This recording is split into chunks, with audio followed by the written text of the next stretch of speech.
Olá, pessoal! É um prazer ter você aqui comigo para mais uma aula de física. O tema da nossa aula de hoje vai ser mudança de estado físico. É claro que eu espero que vocês tenham assistido a videoaula anterior, onde nós falávamos sobre 5 estados físicos da matéria. Embora aqui nós iremos ficar apenas com o estado sólido, líquido e gasoso. As mudanças de estado físico ocorrem se houver aumento ou diminuição de temperatura, ou aumento e diminuição de pressão, ou uma combinação dessas duas grandezas físicas.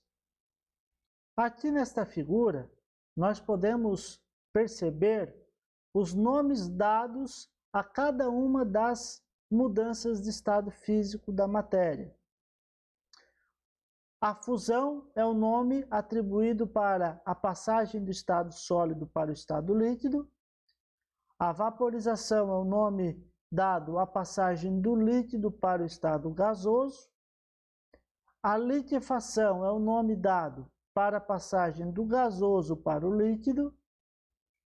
A solidificação é o nome atribuído à passagem do estado líquido para o sólido.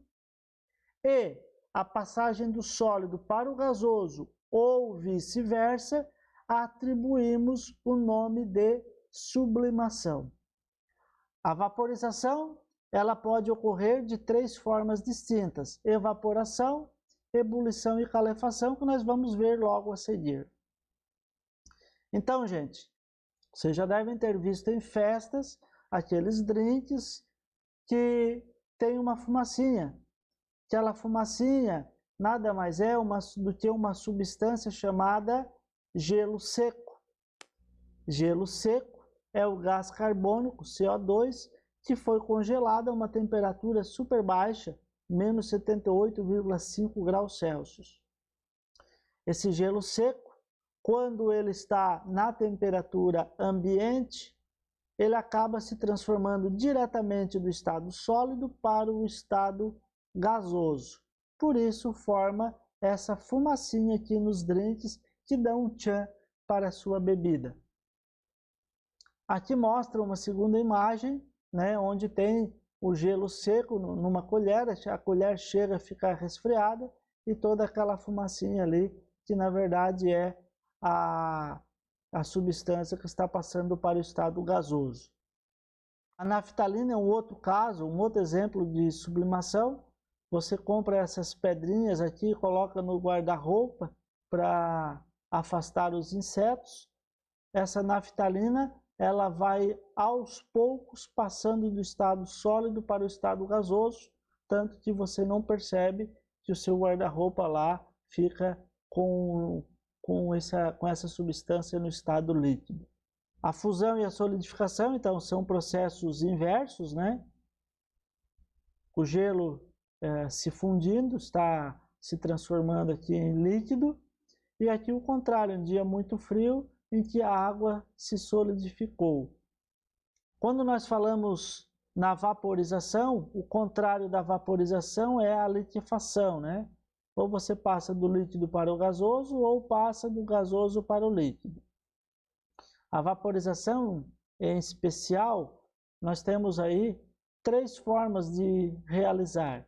Uma chamada calefação, outra ebulição, outra evaporação. A calefação provavelmente você já deve ter visto numa situação bem simples. Uma chapa, quando está superaquecida e a gente deixa cair um pouquinho de água em cima, chega a fazer um barulho característico. Aqui nessa imagem de baixo mostra a água. Quando atinge essa chapa, ela acaba passando para o estado gasoso de uma forma muito rápida, acontecendo aquele barulhinho característico. Então, podemos dizer que a calefação é um tipo de vaporização que ocorre quando o líquido entra em contato com uma superfície que está a uma temperatura muito mais elevada do que a temperatura de ebulição do líquido. Isso ocorre de uma maneira muito rápida. A ebulição é um tipo de vaporização onde ocorre a passagem para o estado gasoso por meio de um aquecimento direto de todo o líquido. Ou seja, colocamos o líquido em contato com uma chama e aí todo esse líquido acaba elevando a sua temperatura, gera um processo turbulento, a água atinge os 100 graus, que é chamado de temperatura de ebulição, e a partir desse momento todo o líquido vai se transformando aos poucos no estado gasoso.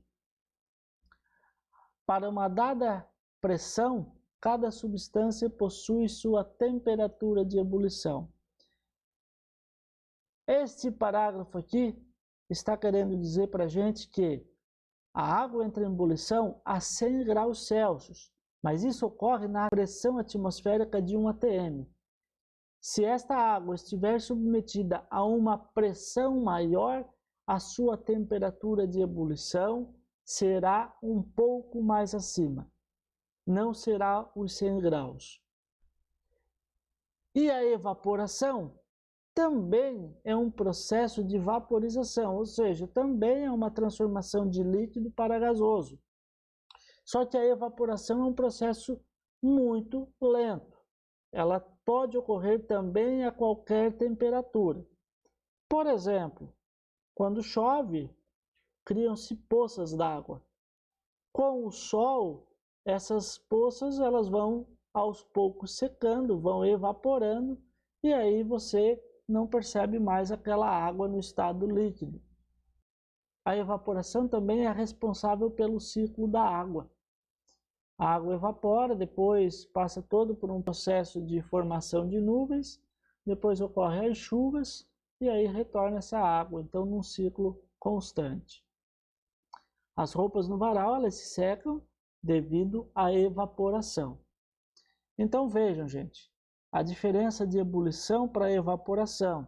A ebulição, a água precisa atingir 100 graus Celsius para passar para o estado gasoso.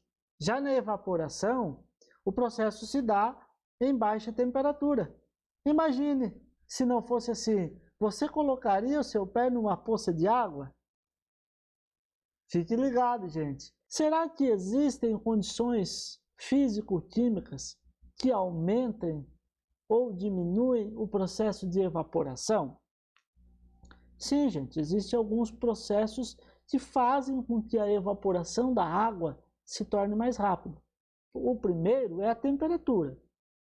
Um dia de sol mais forte, ou seja, no verão, as poças d'água elas evaporam muito mais rápido. Por quê? Porque a temperatura do dia é um pouquinho maior do que a temperatura no inverno. Então a temperatura é um fator que faz com que a evaporação se acelere. A pressão na superfície do líquido também é um fator que aumenta ou diminui a evaporação. Quando a gente diminui a pressão na superfície líquida, a gente acaba facilitando a sua evaporação. É o caso do vento. O vento, quando passa pelas roupas, acaba diminuindo a pressão na superfície livre do líquido, fazendo com que a evaporação acelere. Um outro fator é a superfície livre do líquido. Por exemplo, se você pegar um copo d'água e colocar no sol, ele vai demorar um pouco para evaporar. Se você pegar essa mesma quantidade de água e você colocar numa bacia, você vai aumentar a superfície de contato, você vai estar facilitando o processo de evaporação. Um quarto fator que influencia é a característica do líquido. Por exemplo, o álcool, ele é um líquido que ele evapora e tem propriedades químicas diferentes da água, ele evapora mais facilmente. Essa propriedade química nós chamamos de volatilidade do líquido. Então, esses 4 pontos facilitam a evaporação. Conforme falei anteriormente, a pressão ela influencia tanto na temperatura de fusão da água quanto na temperatura de ebulição. Aqui nesta figura nós podemos observar uma linha presa a dois pesos. E essa linha foi colocada em volta de um bloco de gelo. Essa linha, por ser muito fininha, causou uma pressão muito grande no gelo, fazendo com que a sua temperatura de fusão diminuísse. Ou seja, a linha ela acaba pressionando o gelo, fazendo com que aquela camada que está em contato com ela diminua sua temperatura de fusão e, consequentemente, se transforme para o estado líquido. O que acontece logo em sequência? A linha ela acaba descendo no gelo. Quando ela desce no gelo, a parte de cima que ficou a água, ela acaba recongelando, voltando ao estado sólido. Aqui nessas fotos vocês podem perceber que os patinadores usam calçado especial. Esses calçados aqui exercem uma pressão muito grande no gelo, fazendo com que ele derreta e o calçado vai deslizar melhor na superfície do gelo. E referente à influência da pressão na temperatura de ebulição da água, o que nós sabemos é que quanto maior a pressão, maior será a temperatura de ebulição da água.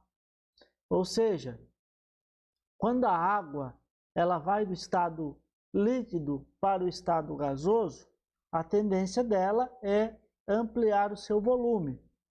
Se você está fazendo força, você está pressionando esse líquido, você está dificultando essa expansão na mudança de fase. Portanto, para que ocorra essa mudança de fase, é necessário que a água então esteja numa temperatura maior. Assim, a temperatura de ebulição, quando a água está submetida a uma pressão maior do que uma atmosfera, ela se torna maior. Um exemplo de aplicação disso é a panela de pressão. Qual é o motivo de usarmos a pressão para o cozimento? É que quando a pressão está grande no interior da panela, ao invés da água estar em ebulição na temperatura de 100, ela estará em ebulição na temperatura, por exemplo, de 120 graus. E aí, o nosso alimento ele passa a ser cozido numa temperatura um pouquinho maior do que seria de uma panela comum. Por isso, o tempo de cozimento se acelera e por isso que às vezes as pessoas dizem: a carne ficou mais macia na panela de pressão. Ou seja, não é porque a carne foi cozida sob pressão, é porque se fosse cozinhar no mesmo tempo com os dois tipos de panela, óbvio que a panela de pressão traz um efeito melhor. Para cozinhar a carne e deixar tão macia quanto, a diferença é que numa panela comum você deveria gastar mais tempo cozinhando. Claro que o que as nossas cozinheiras querem fazer é não gastar tanto tempo, portanto usam a panela de pressão. Gente, ficamos por aqui na nossa aula de hoje. Se vocês gostaram desta videoaula, deem o seu like, curta o nosso canal e nos vemos numa próxima aula com um novo tema. Um grande abraço, tchau, tchau.